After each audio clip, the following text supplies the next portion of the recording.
พักกันตัดกกใหม่พี่น้องก็อากาศมันอยากหนาวตู่นี่มันตัดกกใหม่นี่ยายมันหักสายไฟเคเบิลเพิ่นนี่นะเด้ควรขึ้นไปเดี๋ยวเคลียร์ลงมานะมันถือกกใหม่คนน่ะเท่ามาเคลียร์ถือกกปลูกคนน่ะบ่เอาเคลียร์ลงมาป้าให้นกตอดกินดวงนี่นะฮะมันมีดวงได้อยู่ฮะน่ะว่าเป็นยังดอกโอ้ยไปตัดยังได้เป็นนั่นดอกบ่ตัดได้ตัดงานหน่อยๆก็พอแห้งแกนนะบ่มันมีแกนอยู่ว่าจะไปบอกว่าบ่มีแกนมันมีได้กฎหมายกันละเบิ่งพักกันตัดลงงานนี่มึงดูงานบางใหญ่นี่พักกันตัดลงนี่เนี่ยเด้นอดโคโดอยู่นี่นะบัดนี้ย่อลงตกลงนั่นย่อขึ้นก็บ่ได้สองคนย่อบ่แพ้พ่อแม่พี่น้องนักโทษเอาไว้ล้างพื้นเอาไว้ซุ้มพวกมันก็นักตื่นไปนี่เนาะก็นักเนาะที่จ้างเขามาตัดบ่เลยจ้างกันจะเป็นยังให้ลูกโชว์อันนั้นให้เขามาตัดให้แต่เขาจะมาตัดบ่มื้ออื่นว่าเขาสินัดอีมือใหม่พุ่นละเมื่อยแล้วก็ต้องตัดงาขับวิกเส้นเนาะยังมีเวลาเมื่อยแห้งบ่ได้นั่นได้ก็บ่ได้สะออนได้ก็ยันนั้นมันพ่อแม่พี่น้องยันมันทับสายไฟตัวสายไฟ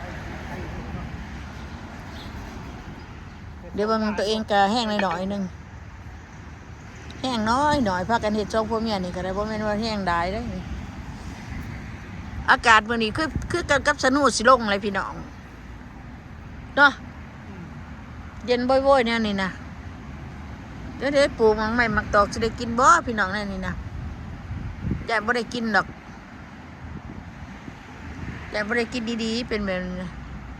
น้อยหนาวน้อยร้อนอยู่คือจะได้กินป่ะมีหลายคนซอยอยู่ว่ะโอ้ยเอาว่าจะใช้ดูก2 คนกันยังโอ้ยมันบ่ได้บ่จะไปเฮ็ดแผลแห้งเจ้าของลูกพ่อแม่พี่น้องข้าวหอมนี่จะเป็นงามนี่หอมเสริม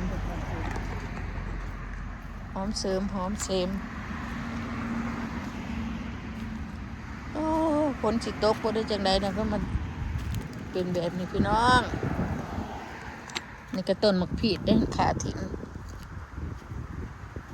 กินบ่เบิดขาไปถิ่มเนาะ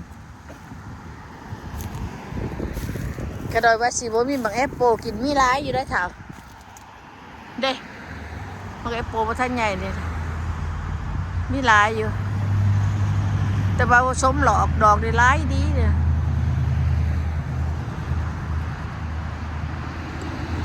ดอกหลายสิตัดใหม่อยู่เดี๋ยวบักแอปเปิลมันหวานโพดหวานประเทศนี่หลอกมันบักได้หลายบ่มีหน่วยบ่มีได้นี่ดอกหลายจนว่านั่นเพิ่นบ่มีหน่วยนี่ตัวเล็กๆน้อยๆนะดอกนั้นบ่ให้เว้านึกว่างาสิหักพุ่นน่ะ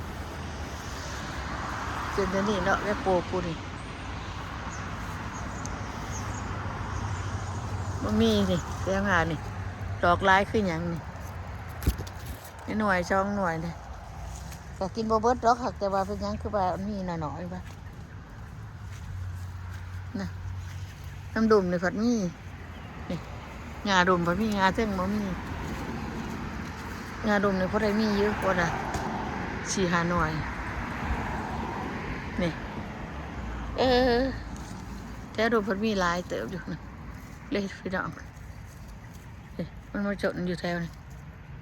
แอปเปิลอะไรนี่งานมันหวานหวานหมักปลูกธรรมชาตินี่ฝนเงียบมากแล้วพี่น้องฝนตกร้ายแล้ววันนี้เราอยากตัดไม้ให้ตัวนี้มันขึ้นให้หน่วยมันใหญ่มันงามมันเถาละ4-5 ปี10 ปีแล้วที่บอกนั่นเถาเนาะไอ้โปรดหอดว่า10 ปีจะปลูกเพื่อนเนาะเสียหัวผู้บ่หาหัวบ่อยู่หรอก บ่อยู่ป้าหันละเพิ่งดึงกกใหม่ไว้มันหลบมันก็หลบมาผีแหละมันเงยมาสนิอยู่อย่าแล้วมันบ่หลมหรอกสาวมันมีแกนอยู่เขาบอกมันบ่หลมฮะ ไอ้ย่าที่ขาดตัวใส่กันมันจะมาตัดออก แน่แบ่งความเฮาบ่ล่ะพักแพรวกับเบิดน้ำกินได้นี่เป็นบอกพักแพรวก็ได้ปลูกมักเด่นมักเลยปลูกมักใหม่มักตอกนี่มักเด่น2-3ต้นกินบ่เบิดมักถั่วก็งามถั่วข่อยเอามาปลูกนี่บัดนี้ข่อยย้ายมาปลูกนี่3 ขุม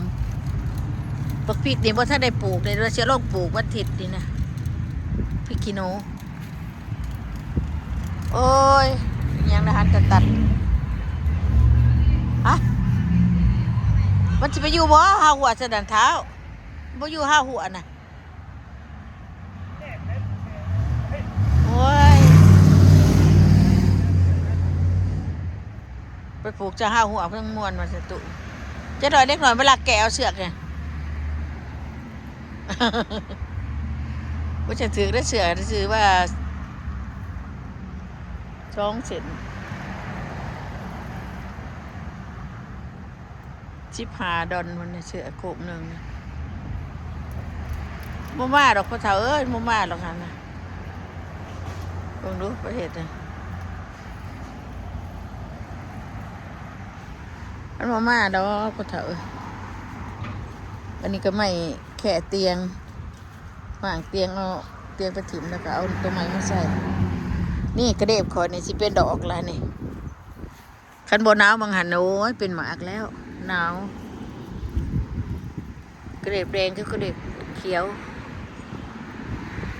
นี่นะมันขึ้นนี่คือจะเอาขึ้นนี่ปุ๊บ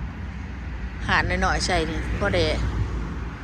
มานั่งส้มกินผู้เดียวอยู่นี่อย่าเอามาใส่อยู่จักต้นปลูกอีกจักต้น2 ต้น2 5มากก็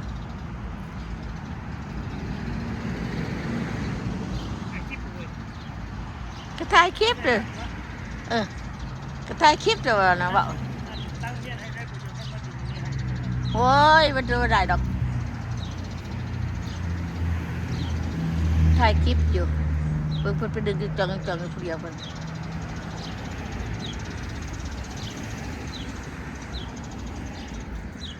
เห็นว่าพี่น้องเพิ่นดึงจังผู้เดียวเพิ่น ดึงเจ้าหัวไว้ก็สิบ่เสือบ่อีหยังเนาะกูสิไปแกะเอาก่อน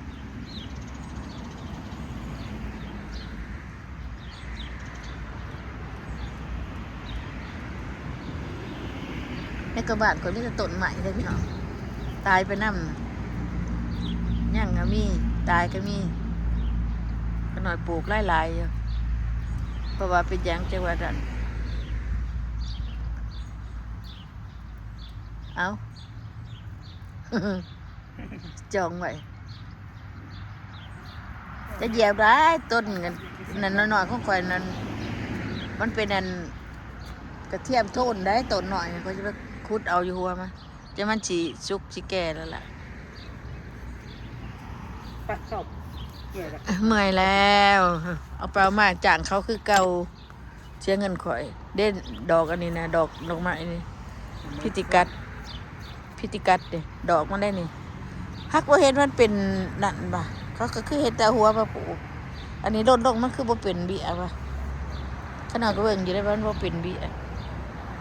มันแก่นะแก่ก็บ่เป็นเบี้ยอะไรในมันมีบ่ก็บ่ฮู้แต่ว่าฉันบ่มีในเขาสิเอาหยังมาปลูกตัวพี่น้องเนาะนี่ในมันจะดอยก็จะป้าบัดแก่ลองเบิ่งในมามันมีหลายหน่ออยู่ว่าเก็บ